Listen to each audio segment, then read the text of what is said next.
اعوذ باللہ من الشیطان الرجیم بسم اللہ الرحمن الرحیم ہم و ازواجہم فی ظلال علی الارائک متکئون صدق اللہ العظیم رب اشرح لی صدری ویسر لی امری واحلل عقدۃ من لسانی یفقہوا قولی رب یسر ولا تعسر وتمم بالخیر آمین یا رب العالمین۔ سورہ یاسین کی آیت نمبر 56 میں نے آپ کے سامنے تلاوت کی ہے، اور آج کے لیکچر میں ہم انشاءاللہ تعالیٰ اس آیت کو گرامیٹیکلی انالائز کرنے کی کوشش کر رہے ہیں۔ اس آیت میں بھی وقف کی کوئی علامت نہیں ہے اور نہ ہی حرف عطف ہے۔ ایک حرف عطف ہے واو، لیکن یہ دو اسماء کے درمیان میں ہے، لہٰذا الگ جملہ اس سے ہم نہیں بنا سکتے، تو اس آیت کو ہم ایک ہی حصے کے تحت انالائز کریں گے انشاءاللہ تعالی۔ تو سب سے پہلے الفاظ پہ بات کرتے ہیں جی۔ پہلا لفظ میں ہم ہے، جو کہ ضمیر ہے، ضمیر مرفوع منفصل جمع مذکر غائب کی ہے۔ واو حرف ہے، حرف عطف ہے۔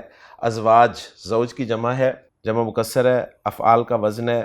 زوج جوڑے کے لیے استعمال ہوتا ہے، مذکر ہے، مرفوع ہے اور مضاف الی المعرفہ ہونے کی وجہ سے معرفہ ہے۔ ازواج کے ساتھ ہم ضمیر جو لگی ہے، یہ ضمیر مجرور متصل جمع مذکر غائب کی ہے۔ تو اب دیکھیں دو جگہ پر ہم آ رہا ہے، ایک ہم شروع میں ہے اور ایک ازواج کے ساتھ ہم ہے۔ اسٹوڈنٹس شروع میں بہت پریشان ہوتے ہیں کہ ہم کیسے پہچانیں گے کہ یہ والا ہم مرفوع ہے اور یہ والا ہم جو ہے مجرور ہے۔ تو الحمدللہ آپ کو پتہ چل رہا ہے کہ جو سیپریٹ ہم ہے وہ مرفوع ہم ہے اور جو اٹیچڈ ہم ہے وہ مجرور ہم ہے۔ فی حرف جر ہے، جس کے بعد ظلال لفظ جو ہے فعال کے وزن پہ ذل کی جمع ہے۔ ذل کے معنی سائے کے ہوتے ہیں، اور ظلال جمع مکسر ہے، مذکر ہے، مجرور ہے اور نکرہ ہے۔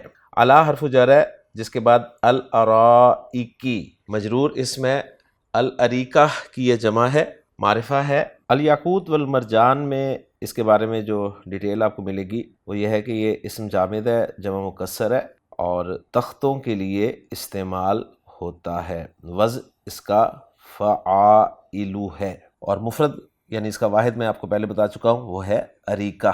آخری لفظ جو ہے اس آیت کا وہ ہے متکئون۔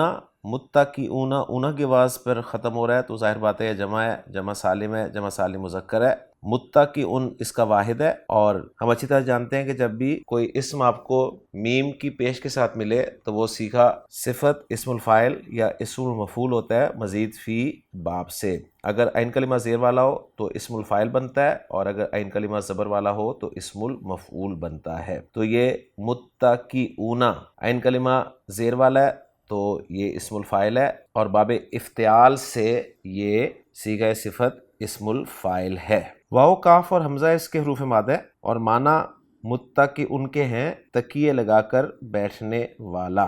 تو الحمدللہ جی الفاظ پہ بات مکمل ہو گئی، اب الفاظ کو جوڑ کر ہم جملہ بنا دیتے ہیں۔ ہم جو ہے یہ ضمیر مرفوع منفصل ہے تو مبتدا بن جائے گی، واو عاطفہ ہے، ازواجہم مضاف مضاف الیہ ہو کر اس کا عطف ہو جائے گا ہم مبتدا پر۔ فی ظلال جو ہے یہ خبر ہو جائے گی اصل خبر کی غیر موجودگی میں۔ علی الارائک کی جار مجرور متعلق ہو جائے گا متکئون صیغہ صفت اسم الفاعل کے، اور مقدم ہوگا، ظاہر بات ہے ہم جانتے ہیں کہ جار مجرور جن چیزوں کے متعلق ہوتا ہے اس میں ایک صیغہ صفت اسم الفاعل بھی ہوتا ہے، اور متکئون جو ہے یہ خبر ثانی ہو جائے گی مبتدا کی۔ یوں مبتدا اپنی دونوں خبروں سے مل کر جملہ اسمیہ بن جائے گا۔ تو ہماری ورکنگ مکمل ہو گئی ہے، محمود صافی صاحب کی ورکنگ کے ساتھ اس کو میچ بھی کر لیتے ہیں۔ بتا رہے ہیں کہ ازواجہم معطوف واو کے ساتھ مبتدا ہم پر ہے، فی ظلال متعلق بھی محذوف خبر اول ہے، اور علی الارائک کی متعلق بالخبر ثانی متکئون ہے۔ تو ورکنگ میچ ہو گئی، اور اب آخر میں ترجمہ دیکھتے ہیں جی اس آیت کا۔